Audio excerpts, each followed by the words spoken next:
বাস্তৱত পৰিণত হয়। সপোনবোৰ যেতিয়া আমি থপিয়াই আনি আমাৰ বুকুৰ মাজত আলফুলি আমি সোমাই দিওঁ, আমি হৃদয়ত কম্পিত কৰোঁ সেই সপোনবোৰ, সেই সপোন পূৰণ হোৱাটোৱে আচলতে সুখৰ কথা বা মানুহ সুখী হোৱাৰ একমাত্ৰ সৰল সংজ্ঞা যে আমাৰ সপোনবোৰ যিদিনা বাস্তৱায়িত হয়।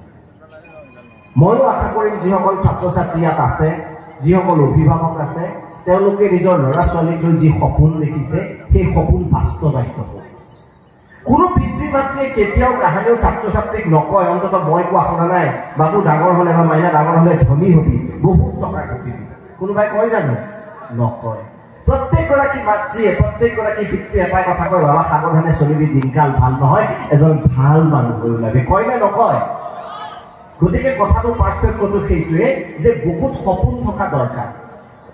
এতিয়া আমি যিখন স্কুলত আছো বৰবালি, মই যদি ছাত্ৰ ছাত্ৰী কম সংখ্যক উপস্থিত আছে, তথাপিও মই যদি মাতি আনো এতিয়া কোন কোন পঢ়ি আছা ইয়াত, আৰু মই যদি সুধো যে তোমালোকে জীৱনক লৈ কি ভাবিছা, জীৱনক লৈ কি সপোন দেখিছা, তাৰ 90% এওঁলোক বুলি নহয়, বহু কলেজতো যেতিয়া যাওঁ তেওঁলোকক সুধো যে তোমালোকে জীৱনক লৈ কি সপোন দেখিছা, বেছিভাগ ছাত্ৰ ছাত্ৰীয়ে সেই প্ৰশ্নটো মাতো নেকি কাৰোবাক? মাতি যদি ইয়াত সুধো বেছিভাগৰে উত্তৰ হ'ব, নাই ছাৰ এনে পঢ়ি আছো, ঘৰত আহিব দিছে, কলেজ স্কুললৈ আহি আছো। এইটো বেয়া স্বভাৱ, এইটো বেয়া স্বভাৱ। সদায় সপোন ডাঙৰ দেখিবা। মোৰ আয়ে কৈছে যে স্কুলত তোমাক ভুলকে পঢ়ায়, আঁঠুৱা চাই ঠেং মেলা, পঢ়িছা নাই? অৰ্থাৎ আমি আমাৰ যিখিনি সীমাবদ্ধতা, সেই সীমাবদ্ধতাৰ মাজত আমি জীৱনটো হাত ভৰি আমি একেলগে আমি এনেকৈ আঁঠুৱা যিহেতু সৰু আমাৰ জীৱনৰ, আমি তেনেকে পাৰ কৰিব লাগে জীৱনটো। মোৰ আয়ে কয় মিছা কথা, মোৰ আয়ে কয় আঁঠুৱা চাই ঠেং নেমেলিবা, নিজৰ ঠেঙৰ জোখত আঁঠুৱা বনাই ল'বা আৰু জীৱন উদযাপন কৰিবা নিজৰ মুক্ত মনে, তেতিয়াহে তোমালোকে ক'ব পাৰিবা যে জীৱনত সফল হৈছা। সেইকাৰণে মই কওঁ যে জীৱনত মেট্ৰিকৰ ৰিজাল্ট দিছে, কোনোবাই 90% পাইছে, কোনোবাই 95 পাইছে, মই এইবোৰত গুৰুত্ব দিয়া মানুহ নহয়। মই জীৱনত 90 কোনো বিষয়তে পাই পোৱা নাই। ঠিক আছে, 90 কোনোবাই পাইছে, 95 পাইছে, ভাল কথা, বহু বেছি শুভকামনা। কিন্তু 40-50 পায়ো যাৰ বুকুত সপোন থাকে, তোমালোকে IPS বা IS যিসকল আছে, আমাৰ DC যদি আছে, লখিমপুৰৰ DC SP, তোমালোকে প্ৰফাইলবোৰ চাবা, চব ছেকেণ্ড ডিভিজন বা কিবাকে ফাৰ্ষ্ট ডিভিজন পাই পাছ কৰা তেওঁলোক ছাত্ৰ ছাত্ৰী। ষ্টেণ্ড কৰা বা সাংঘাতিক নম্বৰ পোৱা SP DCৰ সংখ্যা যথেষ্ট কম, একদম নগণ্য। এভাৰেজ ষ্টুডেণ্ট গৈ পিছত গৈ তেওঁলোকে ডাঙৰ পদবী লাভ কৰে। পাৰ্থক্যটো কি জানানে? যিসকলে 90% লাভ কৰে তেওঁলোকে জীৱনত কেৱল পঢ়ে, কিন্তু যিসকলে এভাৰেজ ষ্টুডেণ্ট তেওঁলোকে কি কৰে? জীৱনত সপোন দেখে, নিজকে ডাঙৰ সপোন দেখে। সেইকাৰণে কওঁ ডাঙৰ সপোন দেখে। আয়ে কি কৰে, বোপাই কি কৰে, হাজিৰা কৰে, খেতি কৰে, এই যে টমটম চলায়, একদম ডাঙৰ কথা নহয়।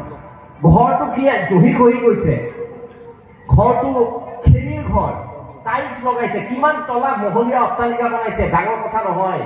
মোৰ আয়ে কোৱাৰ দৰে যে বুকুত কিমান কেজি ওজন ৰাখিছা, কিমান ডাঙৰ সপোন দেখিছা, সিয়ে তোমাৰ ভৱিষ্যত নিৰ্ণয় কৰিব। সেয়েহে কওঁ আয়ে কি কৰে, বোপাই কি কৰে, ঘৰটো কিমান মহলীয়া, সেইটো চাই সপোন নেদেখিবা, তোমাৰ শক্তি অনুসাৰে, সামৰ্থ্য অনুসাৰে তাতকৈ ডাঙৰ সপোন দেখিবা।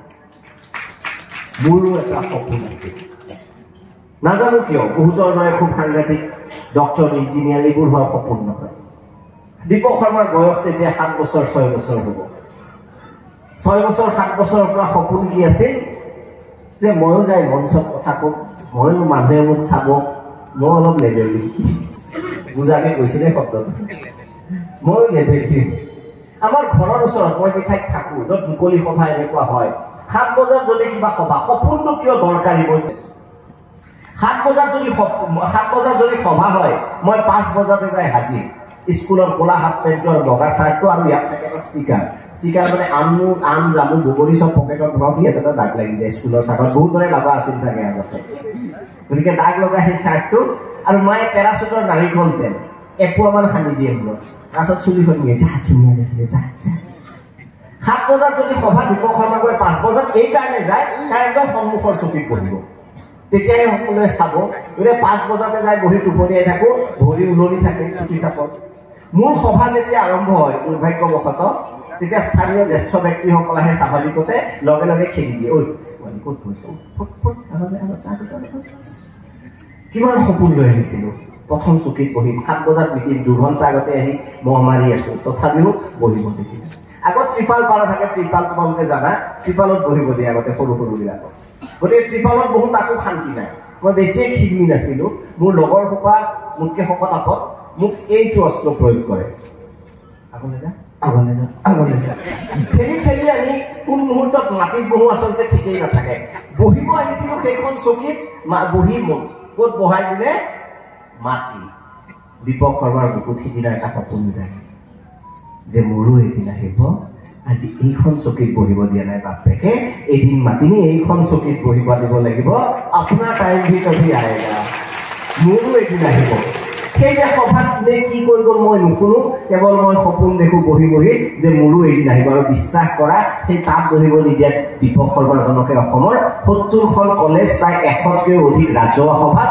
বক্তা হিচাপে মাতিছে জীৱনত সকলো সম্ভৱ কেৱল ডাঙৰ সপোন দেখা বুকুত সাহস ৰাখা